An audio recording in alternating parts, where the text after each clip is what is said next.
Hello friends, আমার চ্যানেলে তোমাদের সকলকে স্বাগত জানাই। আজকে আমি তোমাদের বোঝাবুঝি ক্লাস 7-এর যে ফাইনাল পরীক্ষা হবে তার প্রশ্নবিচিত 1 নম্বরে কী কী কোশ্চেন আছে, অ্যান্সার সবই তোমাদের দেখো। চলো দেখানো যাক। দেখো প্রথমে কি বলেছে, অভিনয়ের সময় পটলবাবুর হাতে ছিল যুগান্তর। কলকাতায় বর্ষমঙ্গল হবে শ্রাবণ মাসে। বিপ্লবী হরিদাস দত্ত ছদ্মবেশে এসে গ্রহণ করেছিলেন গাড়োয়ানের। তারপরে টুনু দৌড়াতে পারে কিসের মতো? হরিণের মতো।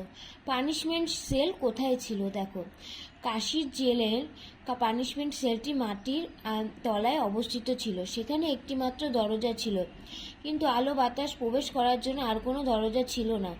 ফলে জায়গাটি ছিল একেবারে কবরের মতো। হাওয়ায় টাকা, তাই আবার হাওয়াতে ফিরিয়ে দিতে চায়। বক্তা কে? বক্তা জাদুকর চাঁদ মিয়া। আমার মনের মধ্যে গান জেগে ওঠে আর তার সুর গিয়ে পৌঁছয় দিনের ঘরে। এই বাক্যে দিনুর পরিচয় দাও। দিনু হলেন দীনেন্দ্রনাথ ঠাকুর।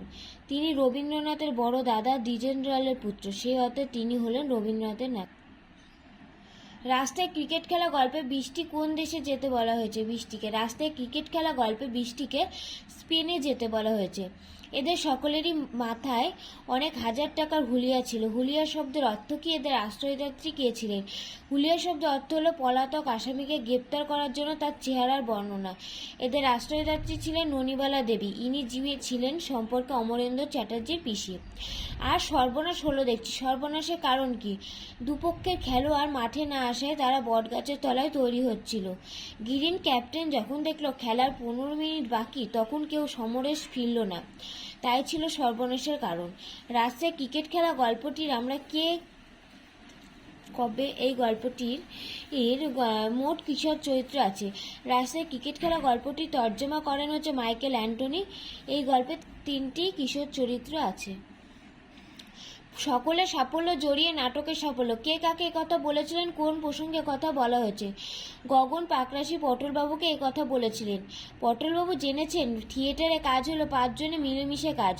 সকলের সাফল্য জড়িয়ে নাটকের সাফল্য। সিনেমা তো সকলের অতিরিক্ত পরিশ্রমের ওপরই তার সাফল্য নির্ভর করে, কিন্তু অভিনয়ের গুরুত্বটা বোধহয় নাটক থেকে সিনেমায় অনেকটা বেশি। ডেভ্যান্ট হাঁপ ছেড়ে বাঁচলেন। পরিস্থিতির বর্ণনা করো। নিজের পকেটে থাকা 6টি সিলিংয়ের 5টি দিয়ে ডেভ্যান্ট যখন টাকার জন্য পথ আটকানো লোকটিকে সামলানোর চেষ্টা করছেন, আর তার হাতে রয়েছে মাত্র 1 সিলিং, সেই মুহূর্তে ঈশ্বর প্রেরিত হয়ে যেন 4-5 জন লোক এসে হাজির হয়। মাথা খারাপ লোকটির সন্ধানে তাদের আগমন। দুঃখ প্রকাশ করে লোকটিকে নিয়ে তারা চলে গেলেন। ডেভ্যান্ট হাঁপ ছেড়ে বাঁচলেন। ভানু সিংয়ের পত্রাবলী রচনা। আত্রাই নদী তার তীরবর্তী অঞ্চলে যে ছবি ফুটে উঠেছে তার নিচের ভাষায় লেখো। আত্রাই নদীর ওপরে বোটে করে ঘোরার সময় কবি রবীন্দ্রনাথ বর্ষাকালের প্রকৃতি দেখেছে। বর্ষার মেঘ ঘন হয়ে আকাশকে ঢেকে দিয়েছে, ঝোড়ো বাতাস বয়। আত্রাই নদী জলে পরিপূর্ণ। গ্রামের মধ্যে রয়েছে ঘন বাঁশের ঝাড়, আম গাছ, কাঁঠাল গাছ, তেঁতুল গাছ। কচি ধান গাছগুলো জলের ওপর মাথা তুলছে। ভারততীর্থ কবিতাটি বিশ্বকবির লেখা গীতাঞ্জলি। ভূধরকে কোন বিশেষণে বিশেষিত করা হয়েছে? পর্বত। বই থেকে মুখ তুলে টোই পাওয়া যাবে সকালবেলায়। আকাশে রঙের সংখ্যা হচ্ছে লক্ষ্য। হোক অপমানিত সব, অপমান ভার। অপনীত কথার অর্থ কি? অপনীত কথা অর্থ হলো দূরীভূত। ভারতীয় কবিতায় কবি কাকে সূচিমনে সবার হাত ধরতে বলেছেন? ভারতীয় কবিতায় কবি আর্য অনার্য, হিন্দু মুসলমান ইংরেজ খ্রিস্টান ব্রাহ্মণ সবাইকে সূচিমনে হাত ধরতে বলেছেন। টোই কাঁপে সব। টোই কোথায় কাঁপে? টোই ছোট্ট পাখি রং বেরঙের পাখায় কাঁপে। দিনের শেষে ছোট ছেলে মেয়েদের ঘরে ফেরার সঙ্গে কবি কিসের সঙ্গে তুলনা করেছেন? দিনের সঙ্গে ছোট ছোট ছেলে মেয়েদের ঘরে ফেরার সঙ্গে কবি পাখির শাড়িকে ধানের গুচ্ছে ফেরার সঙ্গে তুলনা করেছেন। ভারতবর্ষের প্রাকৃতিক বৈশিষ্ট্য ধরা পড়েছে। ভারততীর্থ কবিতা থেকে এমন পঙ্কতি উদ্ধৃত করো। রবীন্দ্রনাথ ঠাকুরের রচিত ভারততীর্থ কবিতা থেকে পঙ্কতিটি হলো, ধ্যান গম্ভীর এই যে ভূধর নদী, জপমালা ধৃত প্রান্তর। টোই পড়া যায় পড়তে কোথায়? কোথায় কোথায় টোই পড়া যায় তা কবিতা অবলম্বনে লেখো। প্রেমেন্দ্র মিত্র তার বইটই কবিতায় বইয়ের সঙ্গে টোয়ের কথা উল্লেখ করেছেন। টোই হলো বিশ্ব প্রকৃতির থেকে খুঁজে নেওয়া আনন্দের অনুভূতি। এই অভাবে বই পড়া মিথ্যে হয়ে যেতে পারে। বইয়ের মধ্যে কখনো কখনো টোই লুকিয়ে থাকে। আবার বই থেকে মুখ তুলে এই টোয়ের খোঁজ পাওয়া যায়। রোদ মাখানো গাছের ডালে, খোলা মাঠের খাতায় টোই পাওয়া যায়। হে রুদ্রবীণা বাজো বাজো বাজো। কবি কেন রুদ্রবীণা বেজে ওঠার প্রত্যাশী? রুদ্রবীণা হলো বীণা জাতীয় বাদ্যযন্ত্র। বীণাধ্বনির মধ্যে রয়েছে মিলনের সুর, মঙ্গলের সুর, যা ভারতবর্ষের মূল সুর। নিজের সময়ের দিকে তাকিয়ে রবীন্দ্রনাথ ভেবেছেন অনেক মানুষ এখনো মানসিক তার গণ্ডিতে বদ্ধ হয়ে আছে।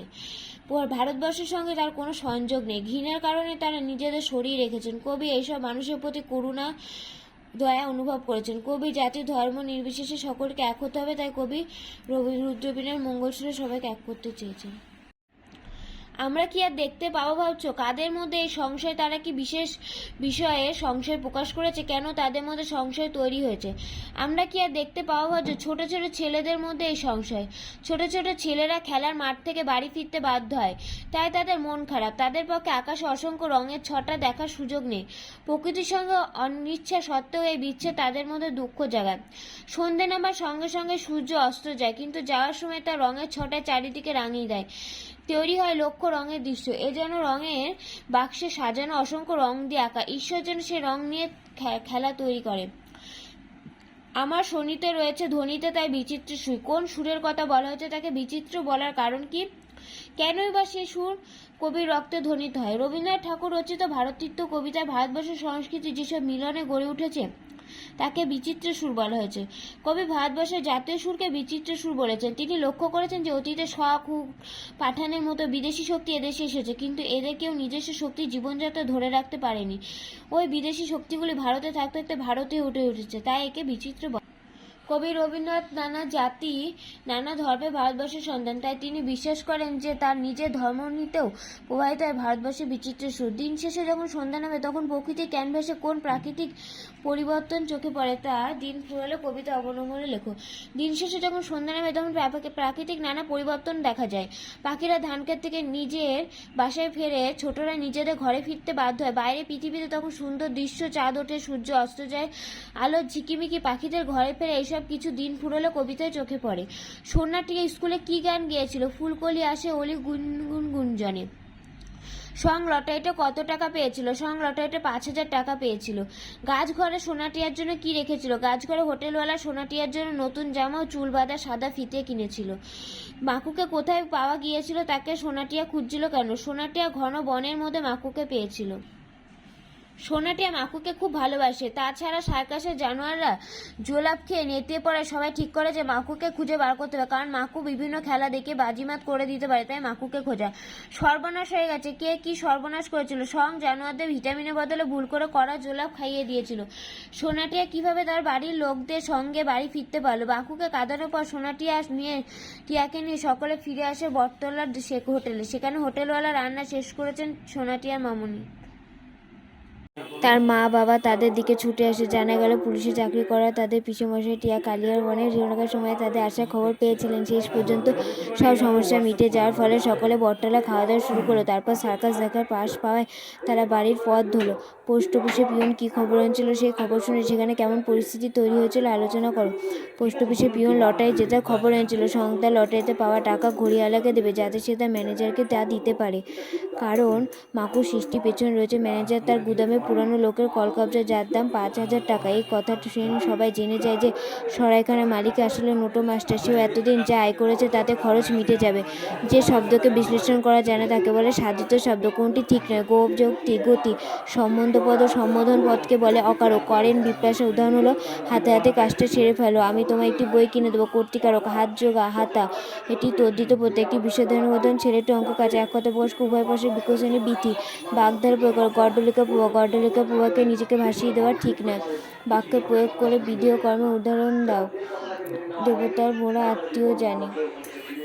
এখানে আত্মীয় বিধেয় হলো কর্ম। প্রযোজ্যকতা কাকে বলে? যে কর্তা নিজে কাজ না করে অন্যকে দিয়ে কাজ করে তাকে প্রযোজ্য কাজ করে। যেমন মা শিশুকে চাঁদ দেখাচ্ছে।